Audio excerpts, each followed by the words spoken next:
প্রিয় ভিউয়ার্স, আসসালামু আলাইকুম ওয়া রাহমাতুল্লাহ। আজকে আমরা শিখব অষ্টম শ্রেণী গণিত বইয়ের অনুশীলনী 2.1 মুনাফা অধ্যায়ের পার্ট 3, 7, 8 ও 9 নম্বর অঙ্কের সমাধান। তোমরা ক্লাসগুলো করার আগেই অবশ্যই আমার চ্যানেলে দেওয়া অধ্যায় 2 মুনাফা বেসিক ক্লাসটা কমপ্লিট করবা, তাহলে তোমরা অঙ্কগুলো ভালোভাবে বুঝতে পারবে। তো চলো তাহলে শুরু করা যাক ক্লাসটা। 7 নম্বর প্রশ্নে দেওয়া আছে যে বার্ষিক শতকরা কত মুনাফায় কোনো আসল 8 বছরে মুনাফা আসলে দ্বিগুণ হবে। তো চলো তাহলে আমরা 7 নম্বর অঙ্কর সমাধানে চলে যাই।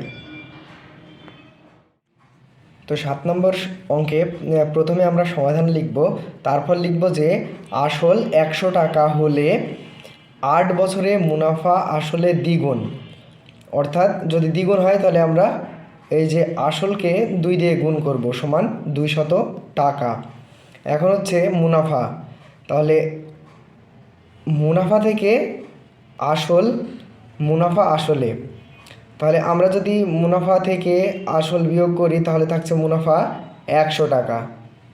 তাহলে 100 টাকার 8 বছরে মুনাফা 100 টাকা, কারণ এখানে আমরা পেয়েছি যে আসল 100 টাকা হলে তাহলে মুনাফা 200 টাকা, সেই মুনাফা থেকে যদি আসল বিয়োগ করি তাহলে 100 টাকা, তাহলে 100 টাকার 8 বছরের মুনাফা 100 টাকা। অতএব 100 টাকার 1 বছরের মুনাফা 100 বাই কত, এই যে 8। তাহলে এটাকে যদি আমরা কাটাকাটি করি হচ্ছে 4 দুগুণে 8, আর এটাকে যদি 4 দিয়ে কাটি তাহলে 25, তাহলে 25/2 বসে গেল। এখন এই 25কে যদি 2 দিয়ে ভাগ করা যায় তাহলে হিসাব আসে 12.5 মানে 12.5। অতএব মুনাফার হার 12 1/2। এই মুনাফার হার হলে সেটাকে পার্সেন্টে অর্থাৎ শতকরাতে প্রকাশ করতে হয়, তাই আমরা পার্সেন্ট দিয়েছি। বা এটাকে তোমরা এভাবে লিখতে পারো 12.5 এবং শতকরা, এটাই হবে মুনাফার হার এবং এটাই হবে 7 নম্বর প্রশ্নের উত্তর। প্রশ্ন 8-এ বলা হয়েছে যে 6500 টাকা যে হার মুনাফায় 4 বছরে মুনাফা আসলে 8840 টাকা হয়, ওই একই হার মুনাফায় কত টাকা 4 বছরে মুনাফা আসলে 10,200 টাকা হবে। তো চলো আমরা এটা খুবই সুন্দরভাবে এই প্রশ্ন 8-এর সমাধান করে ফেলি।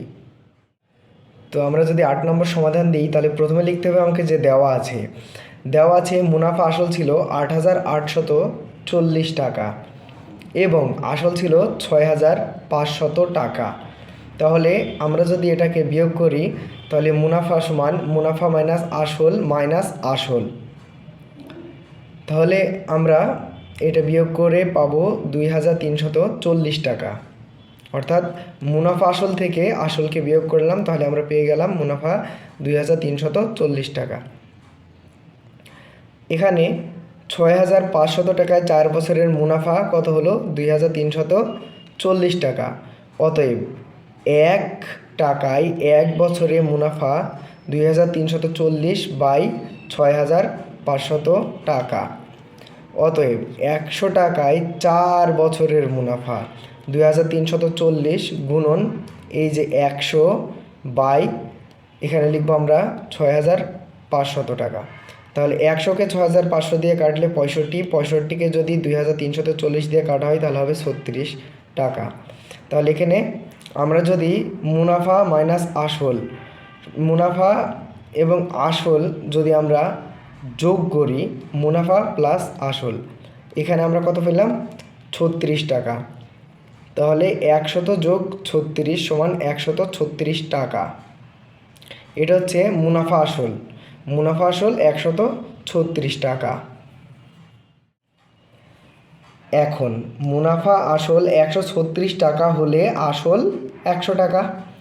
অতএব মুনাফা আসল 1 টাকা হলে আসল 100 বাই 136 লিখে দিলাম আমরা টাকা। অতএব মুনাফা আসল 10,200 টাকা হলে আসল 100 গুণন 10,200 বাই 136। তোমাদেরকে আমি কাটাকাটিটা অনেক সুন্দরভাবে বুঝিয়ে দিচ্ছি, যার উত্তর হবে 750 টাকা। তো আমরা যদি এখানে কাটাকাটি করি তাহলে 36কে যদি 4 দিয়ে কাটি তাহলে হবে কত? 34। 100কে যদি 4 দিয়ে কাটি তাহলে হবে 25, এবং এই 34কে এই 1200কে যদি 34 দিয়ে কাটা হয় তাহলে হবে 300। এই 25কে 300 দিয়ে গুণ করলে এর উত্তর হবে 7,500 টাকা। তো এটার উত্তর হবে, অতএব আসল 750 টাকা। এটাই হচ্ছে উত্তর।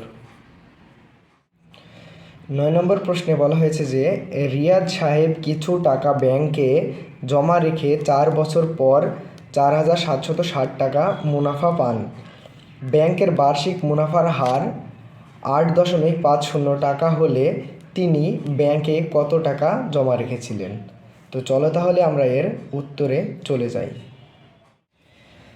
তো 9 নম্বর সমাধানে লিখব আমরা প্রথমেই, দেওয়া আছে মুনাফা আয় সমান 4,760 টাকা, মুনাফার হার আর সমান 8.50%। আমরা জানি এই পার্সেন্ট অর্থাৎ এটা হচ্ছে শতকরা, আর এর মান কত? 100। তাহলে 8/50, এখানে শূন্য থাকলেই কি না থাকলেই কি, 8.5 মানেই 8.50 বাই 100 সমান, এটাকে যদি আমরা শতকরায় প্রকাশ করি অর্থাৎ ভগ্নাংশে, কারণ এখানে এই যে দশমিক আছে, তাহলে এই দশমিকটা আমরা উঠাই দিলাম, দিয়ে 8 আর 5 বসাই দিলাম, অর্থাৎ 85 বাই 100 বসিয়ে দিলাম, গুণন। এখন এই দশমিকের কারণে আমরা এখানে 1 নিলাম, এবং দশমিকের পরে সংখ্যা কয়টি আছে? একটি। এই একটি সংখ্যার কারণে আমরা একটি শূন্য নিলাম। এখন যদি আমরা এখানে এটাকে কাটাকাটি করি তাহলে 5 দুগুণে 10 এবং 5 17 85 সমান 17/17 বসিয়ে দিলাম উপরে, এবং 100কে যদি 2 দিয়ে গুণ করি তাহলে 100 দুগুণে 200।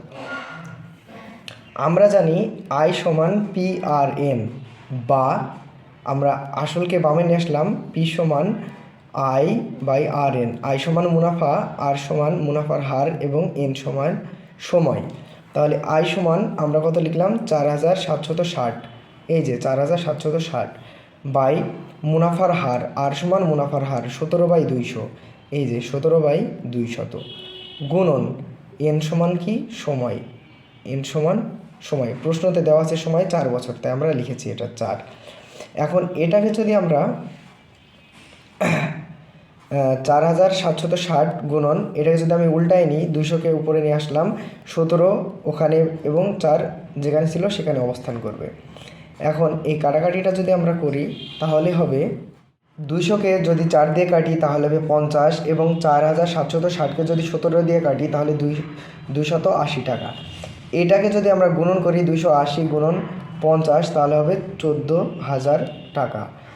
আর এটাই হচ্ছে এটার উত্তর, কারণ তিনি ব্যাংকে কত টাকা জমা রেখেছিলেন, অর্থাৎ আসল P সমান 14,000 টাকা। অতএব তিনি ব্যাংকে 14,000 টাকা জমা রেখেছিলেন। এটাই হচ্ছে 9 নম্বর প্রশ্নের উত্তর। আমাদের পরবর্তী ক্লাসের ভিডিও হচ্ছে অনুশীলনী 2.1 মুনাফা, এই অধ্যায়ের 10, 11 ও 12 নম্বর অঙ্কের সমাধান। ততক্ষণ তোমরা আমাদের চ্যানেলের সাথেই থাকো, এবং তোমাদের আমি রিকোয়েস্ট করব তোমরা অবশ্যই আমার ছোট্ট একটি ফেসবুক পেজে গিয়ে সবাই ফলো করে আমাদের সাথেই থাকার জন্য।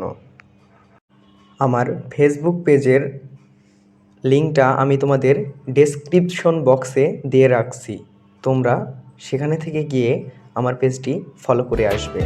যে কোনো ক্লাসের যে কোনো বিষয়ের ভিডিও পেতে সাবস্ক্রাইব করুন আমাদের চ্যানেলটিকে, এবং লাইক, কমেন্ট, শেয়ার করতে ভুলবেন না। ধন্যবাদ।